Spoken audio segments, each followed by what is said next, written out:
Welcome to the fire table, guys. This is what shit heats up. You know what I mean? Yes. And we're here with Brandon Martinez and Gabriel Craft. Welcome, guys. Glad to be here. Heard Excited. good things. Heard good things. And this is a place that we don't have a full segment, but we just like stuff just comes out.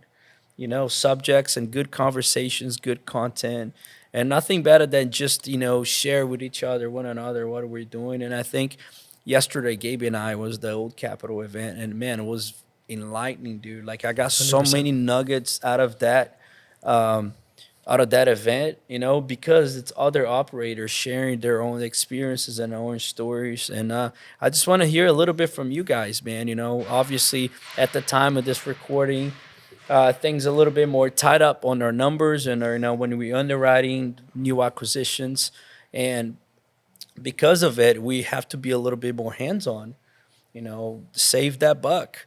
I feel like 10 years ago, whenever people are in this business, they could just buy a property, go to sleep, And look 3 good. years Look later, they real were good. amazing, man, and sell it and had to do it much, right? I saw my older brother go through Yeah. some of those. Yeah. Yep. And make them ton of cash. But now it's just being tighter, right? So talked a little bit about your experience, man, Gabriel. Like, you guys are too serious. Loosen up, man. We were like fun and laughing. Now you guys are like recording. No. I'm excited. I think that right now is a really good time to be getting started and growing. And, that's kind of where our businesses are at, I think. Yeah. I know Brandon well enough to know that we're just getting started. And if you start right now, you got to be really good at some of the basics. Yes. And I think that because we're looking at this for the long term, it's a really good time to be getting started because we're going to be sharp for the next 30 years, Whereas if you got started in 2013, 14, 15, like we were saying, you could miss on improving NOI. You could not make any money and not really value add and still sell the thing for a bunch more than you bought it for. Absolutely. You can't do that anymore. No.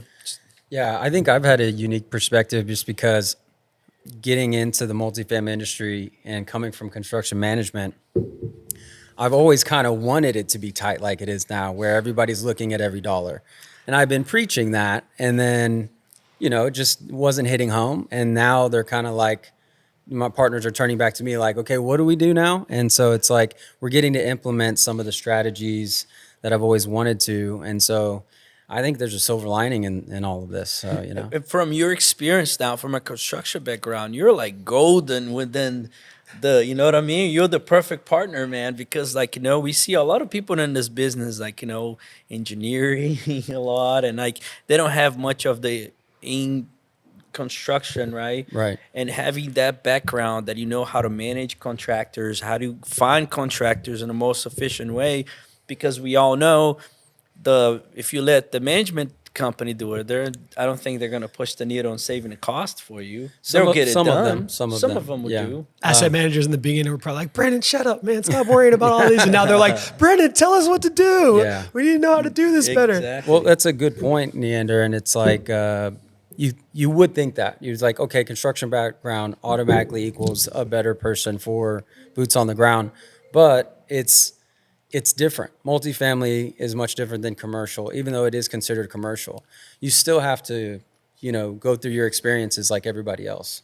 And you still have to learn every category of due diligence and everything. So I think experience is the only way to truly learn everything. It's definitely not a textbook sport. I don't think you have to just get experience though from like learning the hard way and failing. Because I finally had a chance to be in the center of an acquisition, right? As like the lead sponsor. I'd done some where I was one of the lead sponsors, but it's not quite the same when you're the person picking all the teammates and sort of holding on to control of the deal. And I went to decide what I was going to do for due diligence, and I think I kind of was going the plain vanilla route, which in Dallas happens to be a pretty amazing route, right? We've got great due diligence experts throughout town. Yeah. But I linked up with Brandon, who's a friend, from the same sort of mentorship ecosystem, and he was like, don't think that's all you need to do. Here's 5 more things you should be looking at. Sure enough, right? I look at some of those 5 other things, and just today I was revisiting all my drainage on the property. It's not something that my Capex experts that would have looked at all the major systems would have looked at. And actually I was looking at it with Fernando, who works for Green Empire, one of your companies, and he was showing us what we need to do to plug in to make sure we can take this entire swath of green area behind our apartment complex and get it so there's not a bunch of water in it. So eventually we could turn it into either a picnic table area or like a dog park. It's like a whole new swath of area we get to use. But it's just funny because you don't think about those things if you don't have the experience, but you can link up with people like, somebody that's really good at Capex, like Brandon, or, somebody that's been around the block with the acquisitions process and learn a little bit, and partner with people that know a heck of a lot more than these. Because what you don't want to do is learn by trial and error the whole way through when you're dealing with other people's money, like we're doing in syndication. Absolutely. Yeah, I mean, and even me, right, coming from a construction background, I didn't think about those categories until my team looked at me and said, hey, do we have a budget for this? And this was years ago, right? No longer. But now I feel like we've covered all bases at this point. And if there is another category that pops up, I would be surprised. But I think that during the due diligence process, what most companies do is correct. It's those are the major categories. And I feel like they don't look into those other ones is because they don't pop up as much and they're usually not as big of a deal. But I mean, how many properties have you seen now? I mean, every property is so much different. So much different. And one perspective that I want to bring it up is like, so Enclave was my first property that we bought, and that was 2.5 years ago. So prices were different when we budgeted in the beginning, right? On due diligence. I give you an example. We did carport for budgeting, right? We budget at the time, I think was $1,500 per spot, plus or minus. Good luck now. You know what I'm saying? We had other priorities to do at the property as far as Capex dollars, right? So I look at that budget now as like, how would it fit in? However, the property's still doing amazing cash flow, and like we're kind of trying to position it for a sell. But what do you do now with, you taking long to do your major items, and now the prices is just escalated a lot? Yeah, I mean, what I've seen some groups do, and what we've tried to do is break the projects up. Like if you have a big portfolio or you have a lot of money left to spend, especially the lenders expecting you to do these items that you agreed to in the beginning. Right. Yeah. Right. And it's like you start negotiating with them. And what I found is instead of just saying we're not going to do, redo the pergolas at all, or the barbecue, like barbecue pits, like how important is that in the long run, right? Great for the community. But so then we say, well, what if we do one pergola and then can we reallocate the rest of the money? And a lot of the times they just like to see a little bit of effort in each category instead of you completely changing the game plan on them, so especially those agency loans like Fannie and Freddie, they're very strict about changing orders or changing your. And a lot of times it's like the GPs or the owners know exactly what needs to be done because they're there every day. And you already have this agreement with the lender, and they're like, no, you need to stick to what we agreed to. And you're like, no, but this is what we know we need to do to get rents where and you have the game plan. And at that point, it might be too late, right? So You actually helped me realize that there's people on the other side of some of those decisions about how you have to spend the money, though, on your Capex budget. There was a scenario where we didn't really know how many outlets we had to remediate on an older property. It's where you go in, you put like the little purple wires in purple. I'm obviously not an electrician, but you remediate the electrical outlets. A lot more of the work there is around moving furniture than it is actually doing the work. But we had a property where we really didn't know how much they had done. They were supposed to have done everything and they didn't. And the lender was aware of that.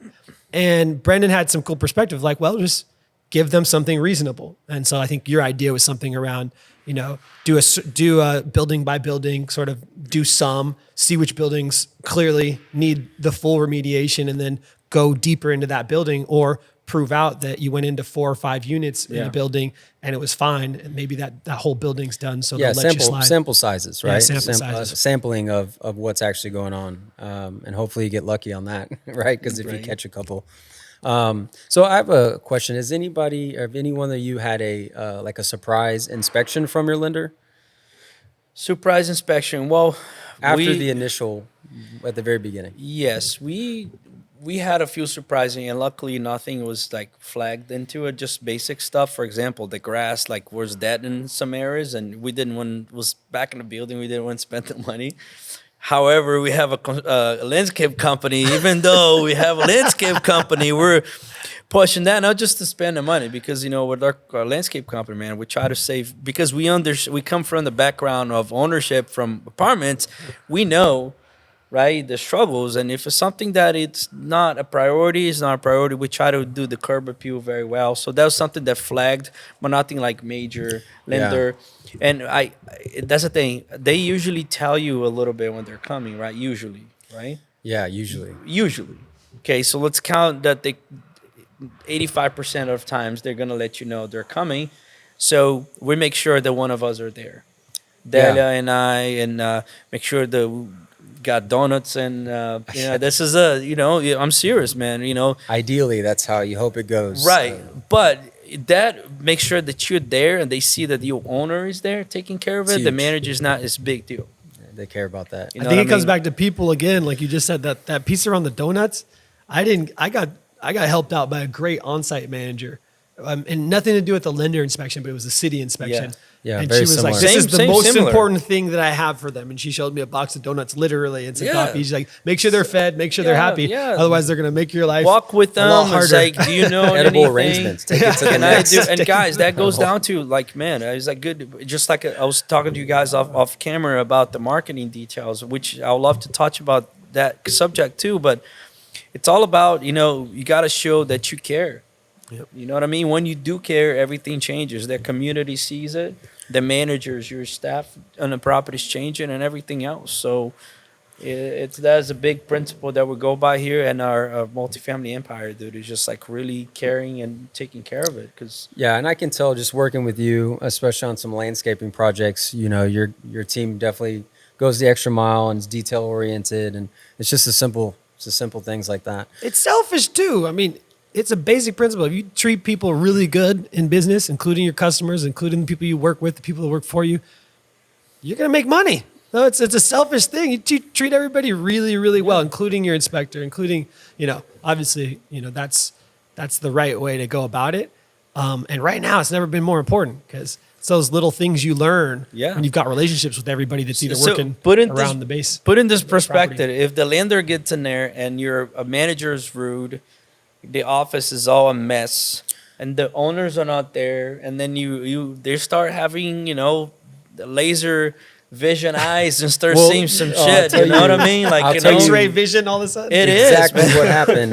They're- So notifying your maintenance team or having your property manager just maybe once a month, twice a month, just keep them in the know, right? Informed, because what happened at one of the properties that a client of ours had is the maintenance guy super friendly, which is a good thing. But when the inspector came and unannounced, he was like, "Let me show you everything.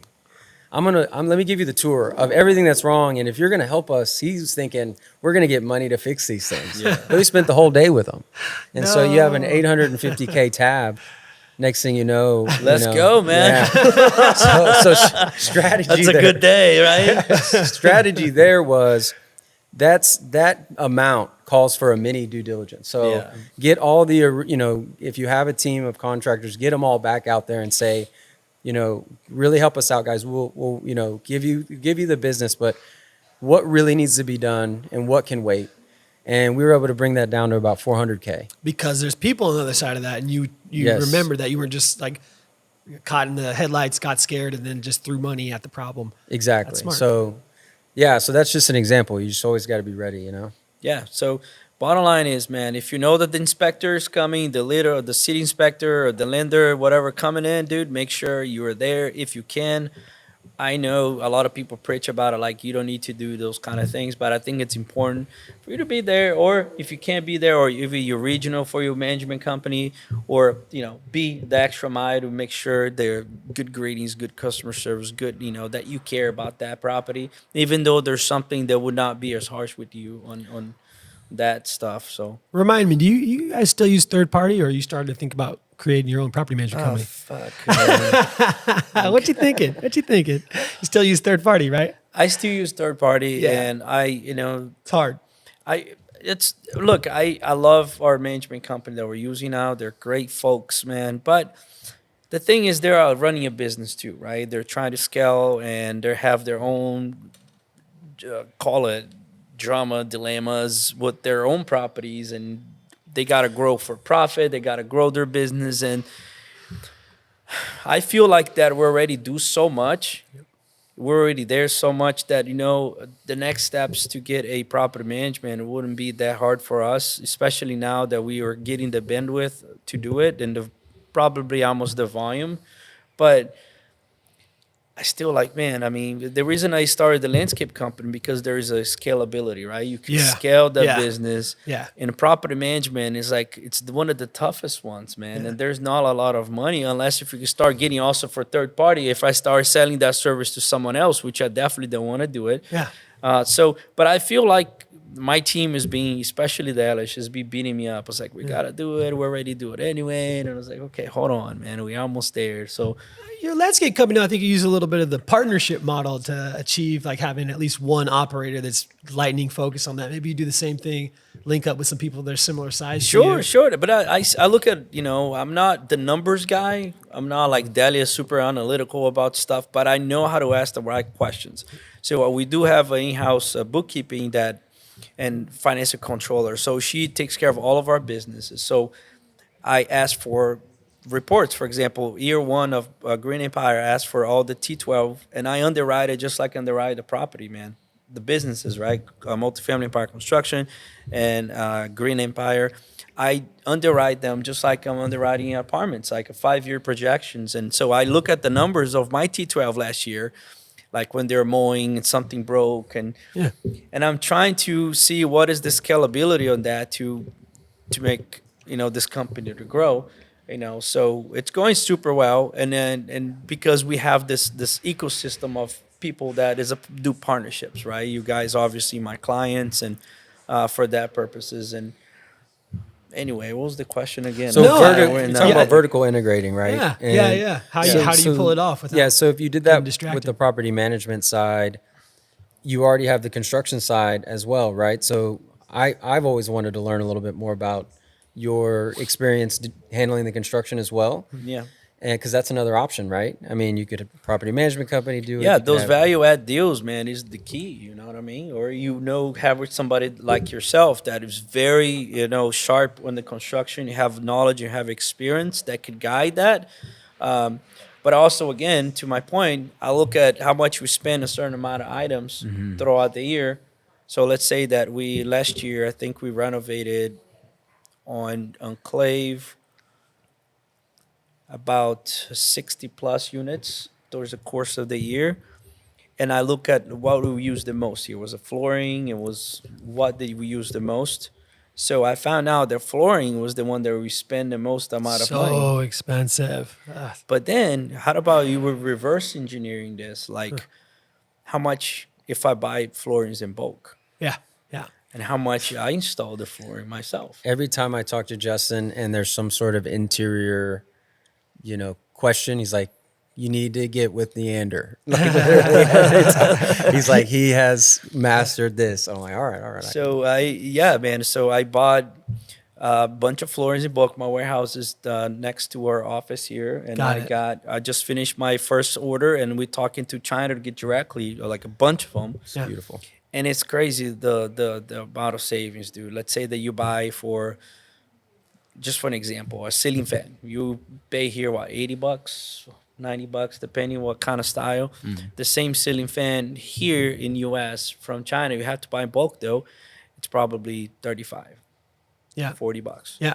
But then you have to buy 300 of Yeah. ceiling fans, And then right? you have to store. But with the So- flooring, you got some customers, Yeah, no, So but you need to get that's rid what I'm of some of saying. that What bulk, you're what good I'm to go. doing now, I'm getting in contact with China for the shipment, and when the time comes, I get the price locked down, and I have the warehouse. I want to reach out to a few operators because Yep. more you buy, cheaper it is. Yep. And then we're just like, hey, man, here you go. Let's share, because there obviously going to be a cost for that, right, up front, which but on the long term, we make a little bit of money. The property makes a lot of savings, Yep. and make us a lot more efficient because we have control. One of our property management companies kind of solicited us and a few others to buy in bulk with them. And we all put it in a warehouse, and it saved us about 50% of what we would have spent on installing on our big renovation plan. So it was really great. Yeah. It was really great just for the flooring. But yeah, that's the way to go. Try to be as smart as possible and think about it. You don't get that without paying attention to the details. I think Right. if you're doing that from the perspective of trying to save monies for the right reason, then that's great. It kind of reminds me of what we were talking about earlier, where we were talking about getting into the details. I think we were talking about marketing. We were talking about, hey, Yeah. when you take over a property, are you really paying attention to the details? And I've been learning that, since December. We just took over sort of one of the properties where I've spent the most energy on site and kind of working as closely as you possibly can with the property management team there.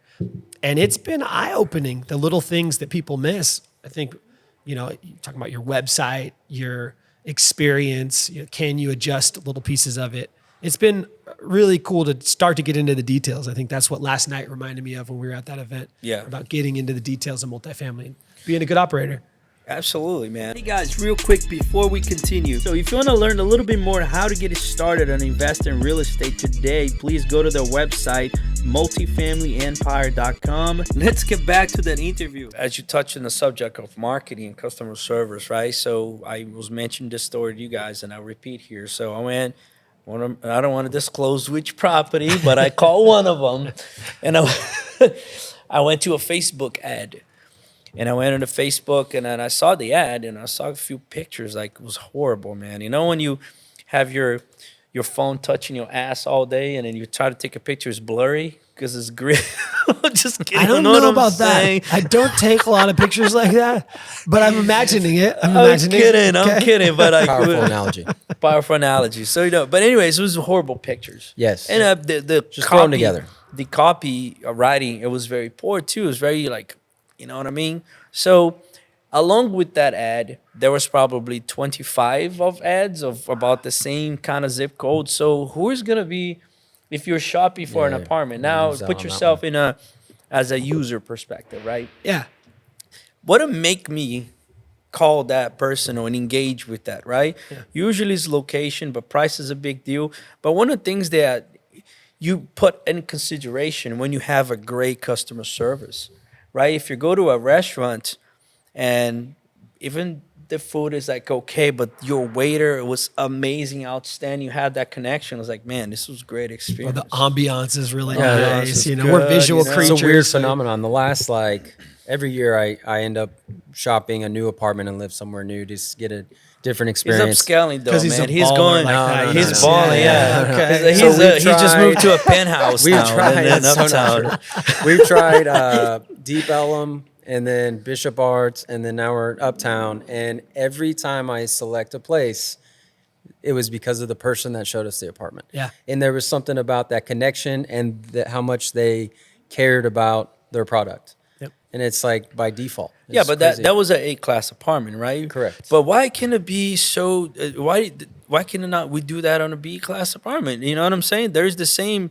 The rules are the fundamentals are same. exactly. It the same. completely matters. Completely matters. I just left the property where we did all the comp shopping, and my partners came to town because we're doing a big Capex project there. Mm-hmm. But we went to all of our comps, and there's these two comps where they have brand new leasing offices that they spent a ton of money on, large six-figure numbers, because they built a new spot for it and fully renovated and decked out with new furniture. But you go in, and it's the same sleepy, tired experience because the people at the front desk aren't excited, aren't making you feel welcome. So they're all in the high 80s in this neighborhood where everybody should be in the high 90s. We're getting into the high 90s because we're going with the same old leasing office, although we're going to spend some money on an upgrade. We haven't done it yet, but our leasing manager and our on-site manager make people feel like they want to be there and want to live there. It's connection, And that is so much more important, or at least equally as important as how the spot actually looks. I think we're visual creatures. It's important. You can't have things falling apart in your leasing office because they're going to see that you're not doing the stuff on there. But when you overdo it, and one thing I learned Also, when you overdo it on a B and C class apartment, they automatically think it's expensive. That's true. That's fair. That's I'm totally very fair. true. That's smart. That's thinking like the customer. So when you overdo it, they already have this brain as like, oh, I can't afford this. It's too expensive. They Yep, got to be a yep, catch. yeah. Yeah, They that's, walk away that's from happened it. to me. Like I'm going to a property for the first time, do due diligence or something, and I go into the office and I'm like, am I at the same property? Because like the paintings and the furniture are like A plus, and then but the property is like a C plus. So Yeah, it's like, they might have classic units. And Yeah, I'm like, yeah. what the hell, man? It was like, can I leave in the office? yeah, rent that out as well. You know what I'm saying? Yeah. So finishing on my experience. So I see the ad online. I clicked on it. The landing page has the floor plan sizes, but no pictures. Yep. And then, okay, that's shitty. And then I go in and click fill up application, that kind of thing. Ask you to create a login. So I do it, and then I see this 4 pages applications. Like, screw that shit, okay? Yep. But then I opt out. But then I was like, okay, now I should receive something, Yeah. right, as a automation. So I receive in one line email, yes, we have units available, call me. I was like, shit, buy me a drink first. You know what I mean? And that was not cool, man. Yeah. So I tried to call the leasing office, didn't pick up, call again, pick up. And then I was like, hey, I sign up here. Oh, I'm one of the owners. I'm trying out the system. It's nothing to do with you. I'm just trying out the system so we can improve it. She got super nervous. You know what I mean? Anyway, my point is, man, look, if you go to our website right now and go and fill up the stuff, you get an email. It's like, an automation. Now we're living in a world in the technology that we have like a bunch of tools for that. Yeah. So imagine if I would opt in my name and I receive. So I draw it out on a board there. You guys can welcome to take a look at it. It's like there's going to be a 10 to 15 minute rule. You have to call that lead in 10, 15 minutes. Yeah. There's a rule. You have to call them back. But if you don't, right away they submit it, they get a text message and a thing, hey, finish up with stuff, with the video of the property. Hey, would you like to get a virtual tour? We'd love to have you here in our community. Something personal. Yeah, and is that automated? Is that automated, or you're expecting the staff to do that? I want to do automated. Right. Automated that, obviously is going to be an interaction. If the phone call, if they answer the phone Helps call. a lot. But having that automation, like, why this property is cool. Why she live here? How do we do better things? That goes a long way versus one line. And then if they don't do anything, second day, hey, a different thing. And marketing is all about human psychology, Experience design. Right? Exactly. And that's what Is they that do how in you the like tech to world. be treated, right? Yeah. Exactly. Yeah, they think about how you want to experience things that you don't think you could really structure. We have the ability to structure pretty much any of that stuff. Yeah. And now you've actually gotten into the details so you can tell your people, hey, this is how I want people to feel on this part of it and this part of it and this part of it. And here's exactly what it should look like. It should be repeatable and you're solid. Yeah. So I think that if we, like we said, we design and we're going to bring some other folks here who collaborate with this project, we create all these templates. It's just, we can just copy and paste all of them. The fundamentals are the same, the structure the same. It's just a little extra touch that helps it easier to automate things so we can save a lot of time and effort. But I think it'll push the needle tremendously. I'd say it's not a little extra touch though. There's a lot of us are in this business to add value. And for B and C class, the question was asked last night. They said, what do you do right now in terms of asset managing? For lack of a better term, I'll call it a dumpster fire. That's what JC was talking about last night. How do you turn something around right now? We've got real long sort of COVID related eviction processes. We've got a lot of increases in expenses and just challenges keeping good talent here in town. Yeah. So how do you turn that around? Well, thankfully I working on this last project with some great co-asset managers, and it starts with marketing. There's a bunch of stuff you do, but it actually, when you come into a dumpster fire, you've got to fire up the marketing right away. Yep. And you've got to have your friends or yourself sit through the process and fill out the app and go through every channel that people could get through the process with, quit at certain times just to see what would happen for a follow-up. Because if you're not getting people coming into that office, as you put all this effort into churning things around, you're just going to kind of remain with this low occupancy and then you're going to panic. But if you start with marketing, you get in there, you pull the Band-Aid off with the people that are never going to pay you, you start fixing it around. And while you're doing all that, you start putting the money into the property so that the new experience is better.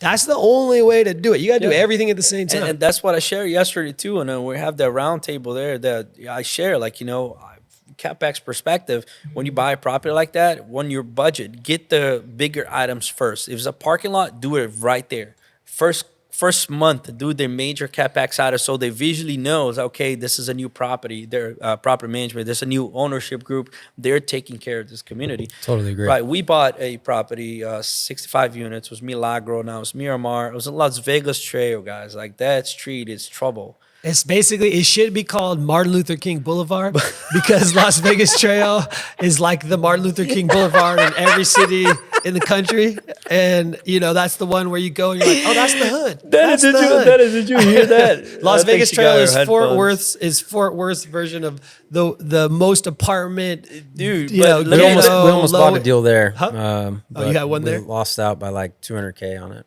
But look, man, that property's bloomed since we bought it. Okay, so See, I knew that was going to be a good area. but that's the thing. In the same time frame, all that street got traded, all the properties. So they got what? New Capex dollars. Yes. So we did it first, and then the neighbor was like, "Oh, let's do something there." It's all based. This business is based on comps, right? Yep. You have to keep up, which is a good thing for that specific pocket. Yeah. Because if it was owners that didn't give a shit, it was just holding for so long, and they don't invest their money on those. But now you get into a new group, those properties get traded. Now they have like fresh money to implement it on the property, right? And you start all of a sudden that whole street is just blooming. Sometimes. You telling me Las Vegas Trail is nice now? Go drive. No, it's still okay. Yeah. There is still situations, but it's so okay. When we first bought it, okay, this is why we bought it. Okay, one of our co-GPs, he was a passive investor in the deal, and that property got traded 3 times for people in the group. They all make shit amount of money. Yes. All You right. can make a lot of money. I mean, don't get me wrong. You can make a lot of money off that property. So, and he was like, dude, this is my best performing deals. And I invested over 1,000 units, like alone the group, like different passive investors. This was my best investment. Let's buy it. In fact, I think we're reaching a spot where like those kinds of spots where you're making The a lot more difficult in ones. rent than you pay per door because Yeah. people are Yeah, not they're willing afraid to of do it. the hard operating work Yeah. necessary in that kind of spot. You make a lot of money. So, and then when we went into diligence, and I was like, holy shit. And they were already too far down the line. It went closed. And then one day I went to take my marketing director there. We drove all the way to Fort Worth. And like, dude, my heart sunk. I was like, this piece of shit. What the hell, man? Wait, you hadn't seen it yet? No, I had, but like more I visited the property, more Yeah, I you got actually like got was into like it. was the hood, dude. The honeymoon phase it turns around and Yeah, you're like, you what? still when you date Pre- somebody, right? And then in the beginning you have a few drinks and she's beautiful, right? And then start getting that. Anyway, so it wasn't getting that pretty anymore, right? Yeah. So it was like there's a lot to do, and then the people in there. Yeah. But anyway, short after that, it's like, you know what? Let's just do what we got to do, man. Painted the entire property, solar screens, asphalt, then seal One thing at a coated, time. put gate, renovated the office, did some amenities, renovated a bunch of units. Dude, it changed. Yeah. It changed like completely. It's officially a gated community. Wow. Yeah.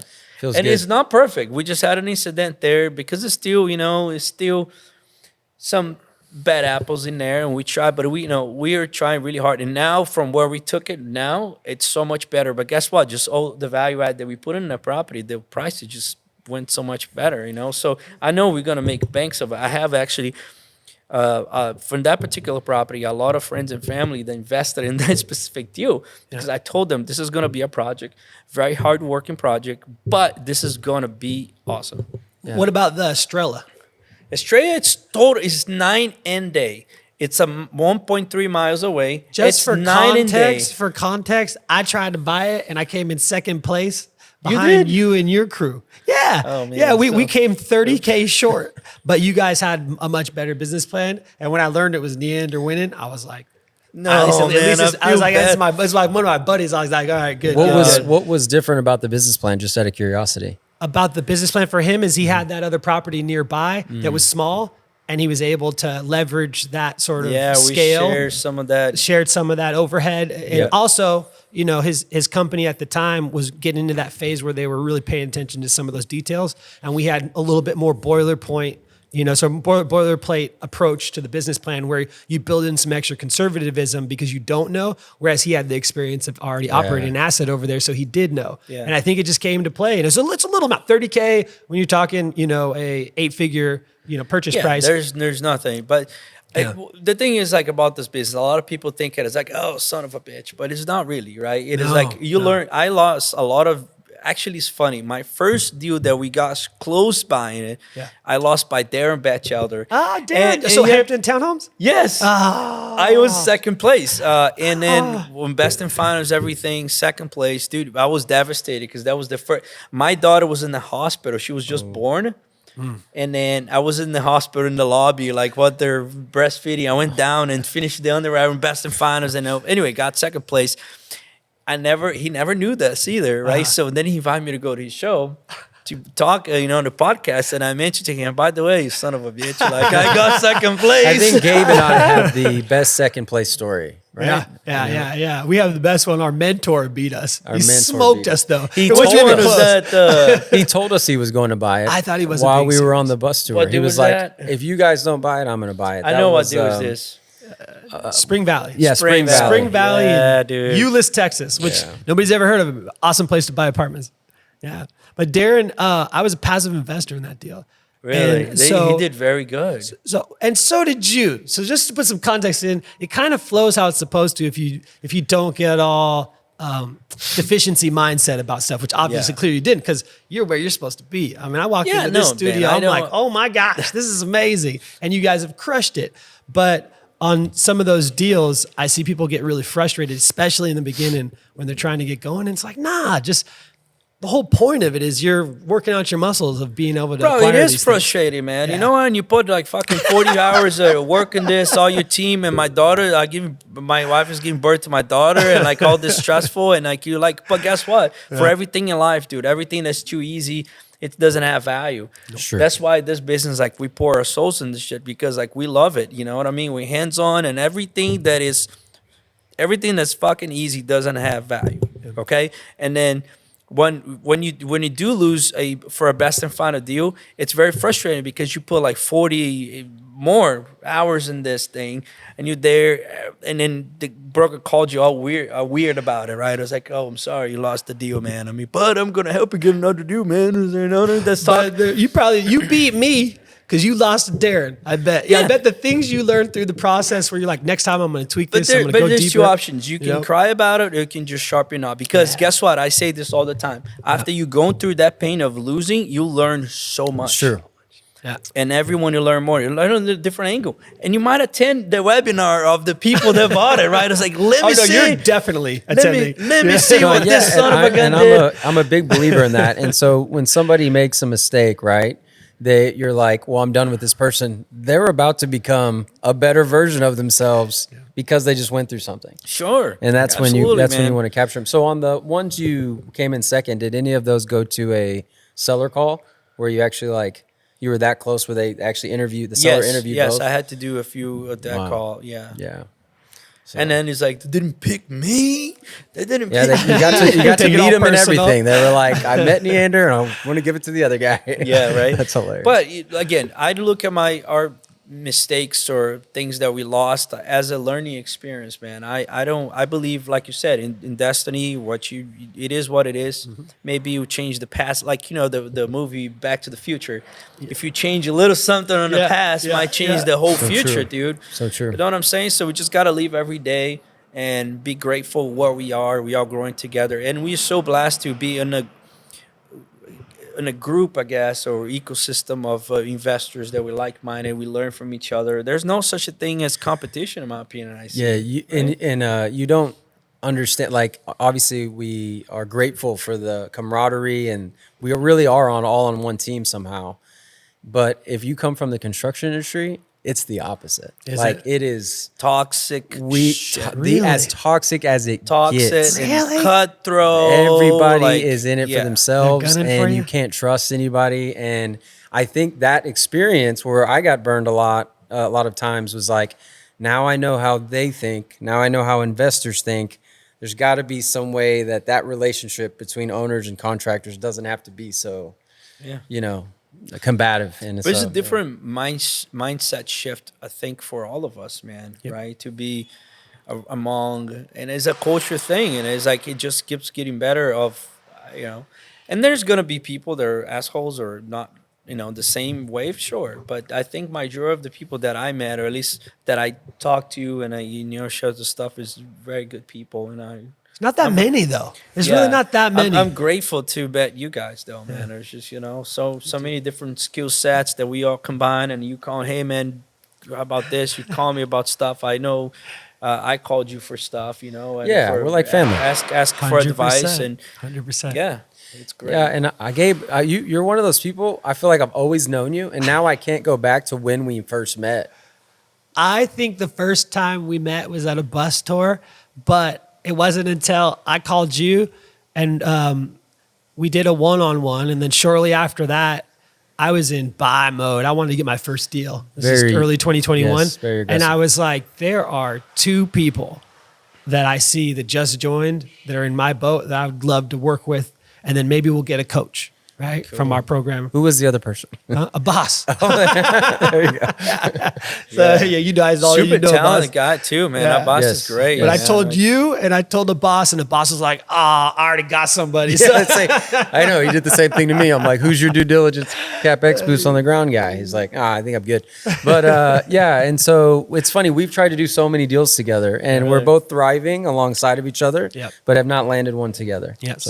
So you guys, what the deal? The last one you guys did together? No, we tried. yeah. Our very first one Yeah. we tried to take down was Spring Valley, right? And it was a gorgeous opportunity because it was untouched. 10 years, nobody had touched it.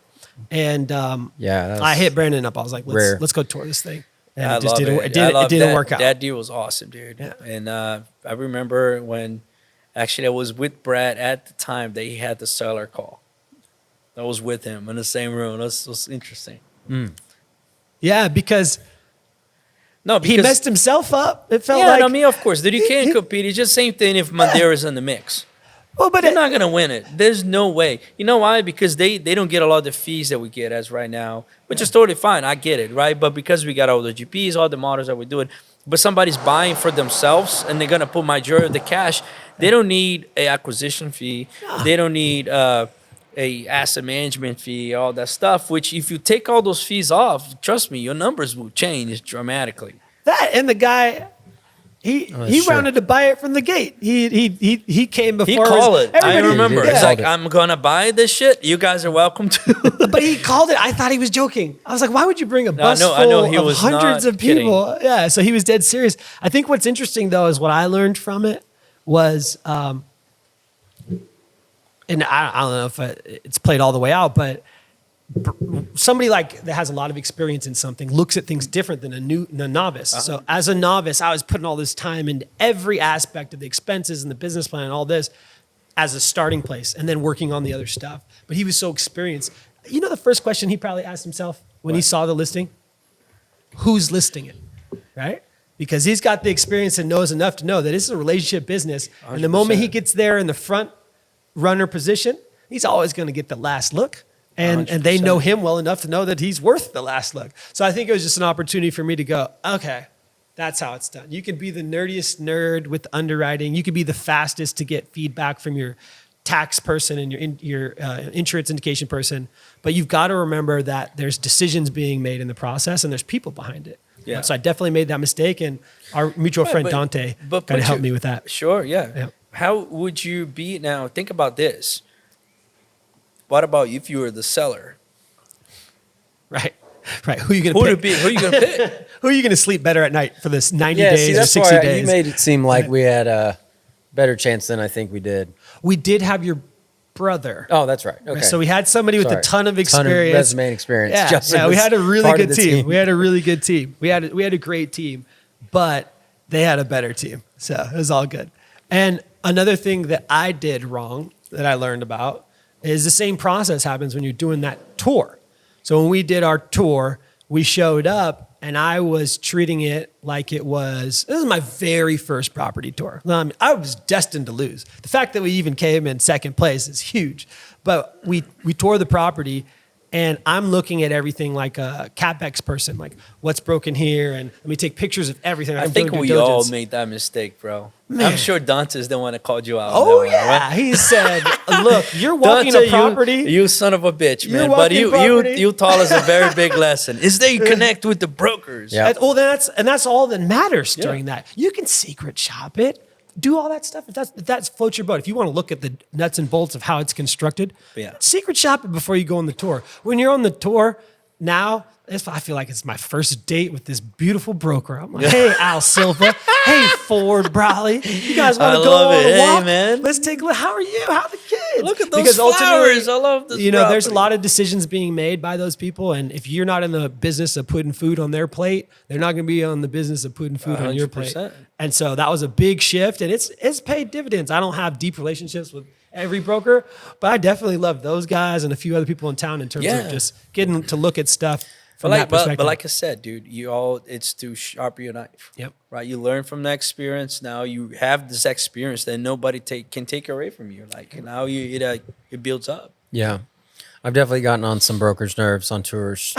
They're like, Because you're the Capex guy. they're like, Brandon, we've already looked at that boiler. And I'm like, I know, but I got I need one more. I gotta take a picture of the serial number. Yeah, this is after we've gotten to know each other a little bit. So there you go. That is true though. Yeah. Well, they all know you too. It was funny because Yes. I told them, I told my property manager to meet me there, and they were going to meet me. And I was like, oh, and I had a friend who's just joined the Sunrock Group. At the time, you were brand new to the Sunrock Group. And I was like, hey, you want to let my friend Brandon come walk with him? He's like, oh, I already know Brandon. I know Brandon Martinez. So I think I was new to personal mentoring. Yep. Because we kind of joined, but I had been in the foundation since 2018. Oh, gotcha. Just studying and studying and studying. So, yeah. Well, I have a question to you guys, and we start with Gabe's. What is on your apartments acquisition? What is your next 5 years look like? Where do you want to be?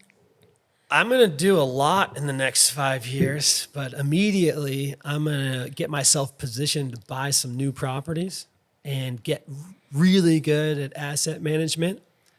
It's going to be a combination of partnering with the right people in the right markets to make sure that I don't have to burn myself out with that hands-on asset management approach. So really just focusing a little bit better on growing the portfolio in Dallas and a couple other cities in Texas.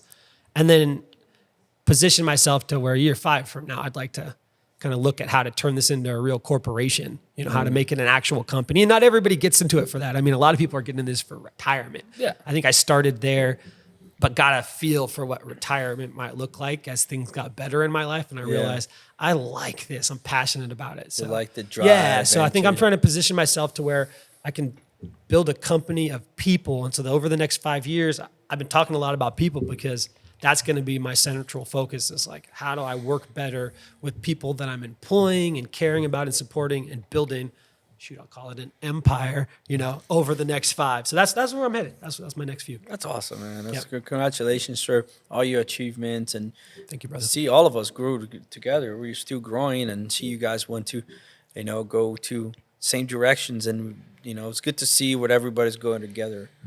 So let's go, man. Let's go. What about now. you, my man? Talk about your course. Oh, yes. So that is coming out in a couple weeks. It's a mastery course on Capex management. So we broke it up into 2 parts. The first part is the acquisitions phase. So everything you could need to know reports-wise, budgetary numbers-wise before you close on a property. Part 2 is now we own the property. Now it's time to execute. And that's the asset management phase. So 10 modules. And I really just wanted to take everything I've learned over the last 6 years, 38 different properties, managing Capex and some due diligence. And I'm not stopping with this version 1. Like I'm going to just completely ask all the experts and continue to ask questions and get feedback from GPs and just keep building on that first version. So that's the course. But in terms of acquisitions, as you asked Gabe, I think you talked about partners being important. And so for me, I think this is sound a little cheesy, but it's the fulfillment side. And so I really want to focus on distressed properties, but not just take them from, like a C and then raise the rents a little bit. I'm actually interested in totally revamping entire properties from like a C to a B. You need a lot more funding for that, probably a longer hold. And it's a different business plan. But that way we can take out all the old, all the pipes, the plumbing and the electricity, and then implement Heavy construction. Heavy, yes, and finally implement those sustainable initiatives that really change the community as a whole and affect those families' lives. So I'm smiling because I remember I asked you something like that. I was like, where do you want to be? And he's got even more in there. He's got even more in there. He was like, I want 20 communities and they got solar, top to bottom, and it's completely sustainable in every way that you can that makes business sense. And Yes. I think, that's what probably drives you is you have a really clear vision. And I think that's one thing I'm really trying to work on. I gave you my spiel about that piece, but I think all of us need to do that 5-year planning and have a clear vision that's cohesive, because even if it doesn't end up being perfect, at least you kind of know your North Star. And so if you start to fall off course in year 3, you're like, wait, what am I doing? Like, why am I in this A class and just kind of pandering to what other people were telling me to do? Let me get back on track and go where my heart takes me. And Gabe, what is your why? My why is family primarily. And I look at that like a big family.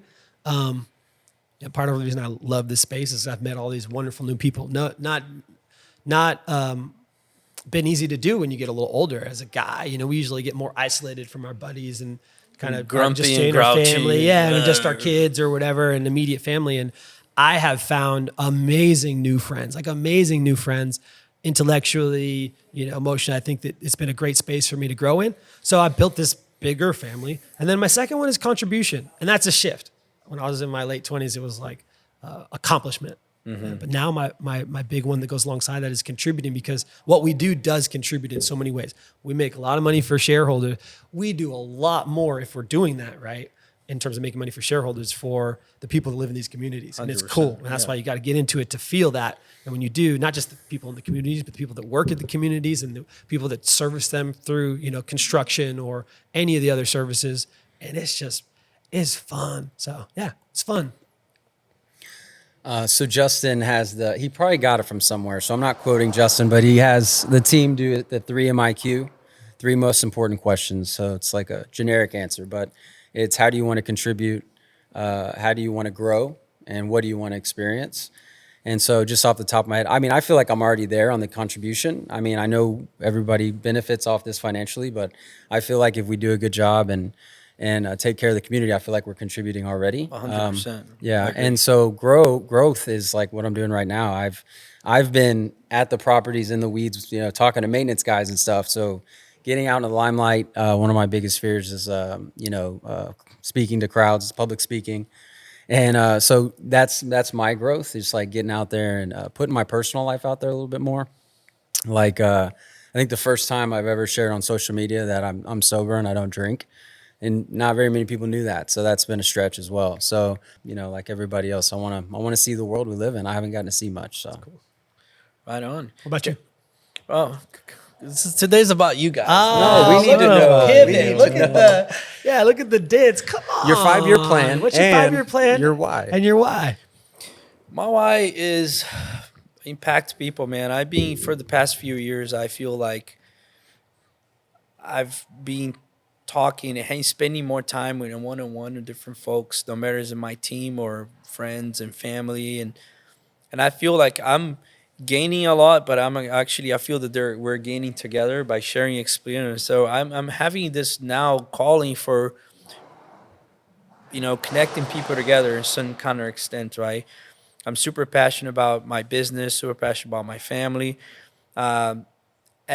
Dad and I were talking, and we're like, man, we're start feeling a little guilt because we're spending too much growing a business. Hey, what was the balance here with family and stuff? But lately, I put my heart in pieces. Like, why? Like I heard Grant Cardone saying that because he travels. It's like, oh, I got my jet because I want to bring my family. Or what about not bringing your family into your business versus just having business and family? So I'm spending my time with it. gonna bring it both, man. So if you go to my storage here, a little tricycle. My daughters, like, I bring them here, and they're too little, right? They're 4 and 2. So, but I want to have it all as a cycle, right? And I think my why is that's what my why. It's people, man. You know, impacting, changing communities. That you guys both touch on at our properties. The Milagro story, right? The Miramar now. How much that property is great. The feedback to people coming in the office, like, man, thank you for changing this community. That's very There's nothing rewarding. like that when they actually give you a hug, like one of the tenants. That's crazy. Yeah. So my philosophy is, like, we take care of the community takes care of the property takes care of us, the investors, right? And it closed the cycle there. Just full circle there. Yeah. Full circle. So that's my why now. Where you guys gonna be in 5 years? Where are we going to be in 5 years, man? I want to scale our acquisitions Okay. to 5 years. I want to have 5,000 units. Okay. You gonna all be here? I want to be in Dallas because I want to have the most impact of them Uh-huh. in Dallas. That sounds like So, you're training. Dallas Fort Worth area. Sounds like you're training 3 potential future C-level executives on a tricycle regularly. around Yeah, the man. office. So I want to have it in Dallas. I Yeah. want to scale my team. I want to, now that I think we were probably going to do a vertical integrator in our management company. And I want to create this empire together with you guys, with our team and everybody. That's why our logo says, let's build a team together. Let's build an empire together. All right. Fire. Let's Sounds go. good. So, and I Let's wasn't go. completely honest, but it's so far down the road. I do want to end up transitioning to the music industry. Let's go, Neander man. knows what that's about. Wait a Well, second. I'll retire from But if that. you know I had me, a you singer? beautiful Run, music yes. career. Are you a singer? No. Music Do you know producer. who Hans Zimmer is? No. He makes the music Background soundtracks music for for movies. movies. Yeah. That's what I want to get into. The produce Sweet. music for movies. Really grab the emotion of the. And then I'll always want to play golf. I mean, not competitively, but I'm not good enough. But just being out in nature, playing against yourself, there's nothing like that. That's right. But, You're really good. I heard. Yeah. And then we have to allow ourselves to splurge, to do what because we all work too much. But I'm careful to mention that because it happens to me. Somebody will be like, "Yeah, I'm a GP, and then I'm also this, and by the way, I'll do your website." And it's like, Yeah. what? It's like right now I'm just the Capex guy until life invites me to the next stage. I'm just the Capex That's a good guy. point, man. That's a Yeah. perfect example because I also did a lot of stuff. I was the kind of jack of all trades. but guess you I did do it all pretty website, well, I do so- whatever. I Yeah. do this, I do that, and this past few years, and I resigned from Brad Sumrock as an employee or a team member last year. I've been solely on my own, but I can do a lot of things. But the past few years, the reason we scale so fast is because I'm delegating more and relying more on an awesome team that we have. Yeah. And there's a book there that's called Who Not How. Who, not how. I'll have to check that one out. It's Oh, yes. amazing, dude. You read it? No. I want to though. It's specifically like this guy. Just a quick example. Sold his company millions of dollars, and then he needed to go to the roof to come and clean his gutters because he didn't want to pay a guy because he was like, "Oh, I can do this myself, whatever." Yeah. So middle class mentality. He You just get have stuck in sold saving. his company, millionaire guy, fell, broke his neck, and then took a long recovery. But it was one of the examples that you can scale so much faster by having a group of people, a team together, than try to do it yourself. Yeah. So yes, I could do a lot of things myself, but I especially on the marketing side, like we have an in-house marketing team is like 3 people in there full time, and dude, amazing. They're putting so much work. Our newsletter came in today. It looks like a fucking magazine, and I never wrote one word that's in there. Oh, that's beautiful. It's a full page of articles and all this stuff, pictures, all this Gorgeous. beautiful, What's man. going on with social media? I just saw it today before I came in here. Yeah, so I put zero It's really efforts in nice. that stuff. Nice. awesome. Nothing. So it's the whole team on it. That's an example that, that's how we scale. Yep. So Awesome. I appreciate you guys coming today, man. Let's wait like a couple seconds so we can turn right into an hour. Yeah. Okay. You were all my right. first. Hot zone. I appreciate you guys coming in, man. Is this really your first time ever like on a podcast type deal? ever. Dude, your personality is so magnetic though. I feel like people would have I don't know. But I've the never- always Very starts always entertaining, starts very as one. entertaining. Now that's that you so guys fun. are here, blast it on your social media. You see, you start. I did first one was this guy, and then this other guy has nothing to do with real estate asked me to be on. But then Darren Bachalde asked me to be on because he saw it, and then a lot of people saw me. I was in Darren Bachalde. Yeah, Asked for another yeah, one, and yeah. then No, Right?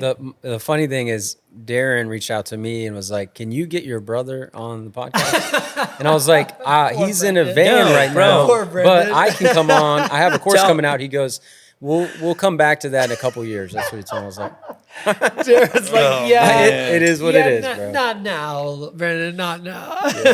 well, show him this interview. It's I like will, I can I will. add a lot of value to I your will. podcast. That's how you. That's There's super go cool. 60 minutes, 1 hour. We did it. Gabe, thank you, and Brandon, thank you, bro. Appreciate it. Obrigado. Yes.